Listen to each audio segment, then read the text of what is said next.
You know, a lot of times I think I'm kind of a little. Oh, a lot of times I think I might be a little mean to like the realm of artists and writers, especially when it comes to writers. I get a little, you guys know how I am. So, but there's something actually I was like thinking about. I was like, okay, there's now this issue of a lot of the writers are, as they're striking, somebody was saying that there's some kind of overtures they're making to YouTube or YouTubers or something like that, and I was like thinking about this, and I was like, okay, if I were sitting with one of these people and I actually like act the way I really do most of the time, and that's rather polite and understanding of other people, and so what would I be saying to a professional writer from the entertainment sector if I was like talking about like what I do, what do I think, or what's my advice for somebody who that shouldn't be giving you advice. But I thought about it. I was like, no, my issue is this: I don't watch movies and television. Like, I just have very, very little interest in movies and television. And at one point, like, it was many years ago, this is like 2013, when I started like watching a lot of YouTube, and I was like, this is fascinating. And that was the whole thing. It was fascinating. They were fascinating subjects. It was people who knew things quite personally, talking about, all kinds of, and then it was the historical footage, television shows that you were like, how'd this person get this, so there's one. So a Hollywood story on YouTube, like, and I mean really, like a Hollywood story that's real life on YouTube. And it's the story of Pearl Jam and Soundgarden. The cameraman, who was one of the homies of Pearl Jam and Soundgarden and all of them, well, that guy still is around, and he has a YouTube channel. And so he went through his old footage of Pearl Jam, Soundgarden, everybody, all of them.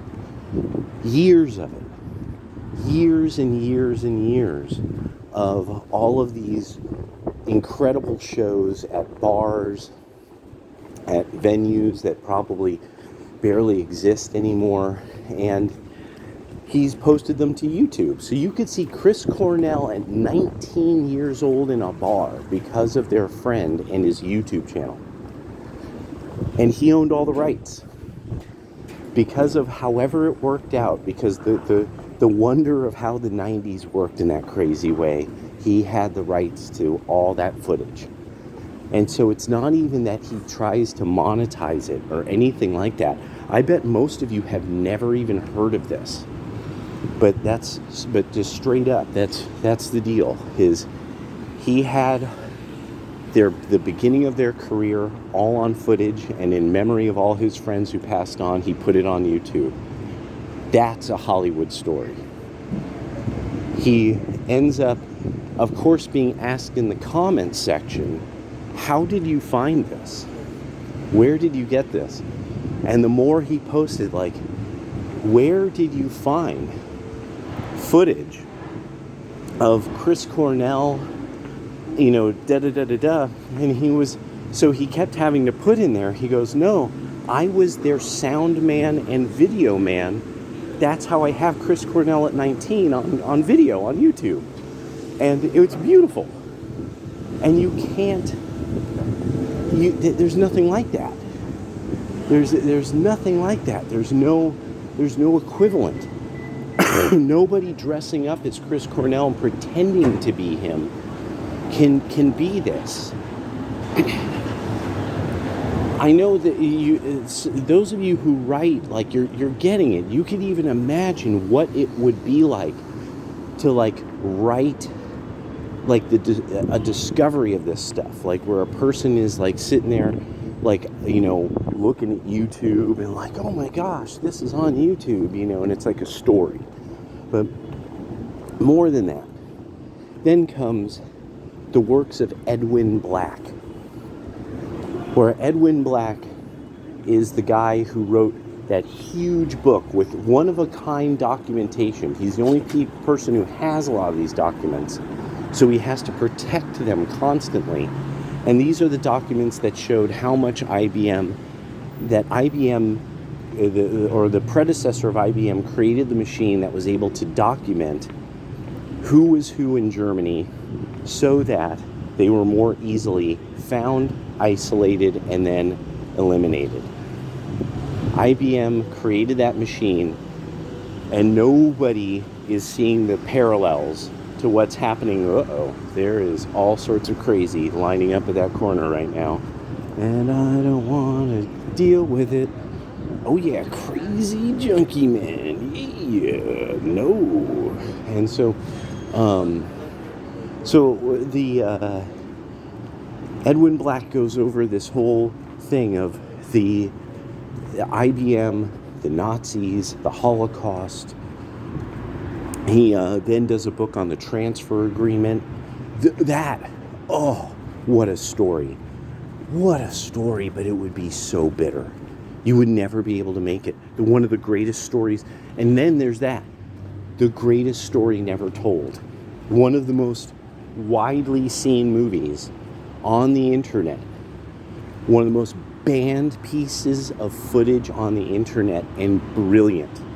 Truly one of those things that you understand like so much about Adolf Hitler by the end of it. I mean, you really like it takes so much of the crazy mystery out of it, where fear him, fear his stash, you know, fear his hair, fear his mustache, you know. So that's the only thing I could tell somebody like a professional writer. This is what I watch instead of movies. I watch well-researched information, put well together, often with very good video and visuals, but often not. Often it's just here. We go on the side. Often it's there's no visuals. It's literally just audio of some information I just didn't know anything about. That's my 2 hours. I get to see 3 or 4 videos in 2 hours. If I go to a movie, I get to see one movie. If I want to learn about St. John Cassian, and I want to learn about knots, like tying knots, how do I find a movie that teaches me about that? So that's all I could really say for somebody who's like a professional writer in Hollywood, or TV writer, is, I mean, that's the option you're facing. You're facing reality. Like reality is the best written show ever. and then there's the issue of YouTube has demystified American populations from one another. Like, for people in one part of the Caribbean to hear Cromanti being spoken in another part of the Caribbean, that's like, and to be like, wait, no, I've heard that before, but they remember they've heard it, but they don't quite know where. But it was all right. And where are you working? what? Oh, hey.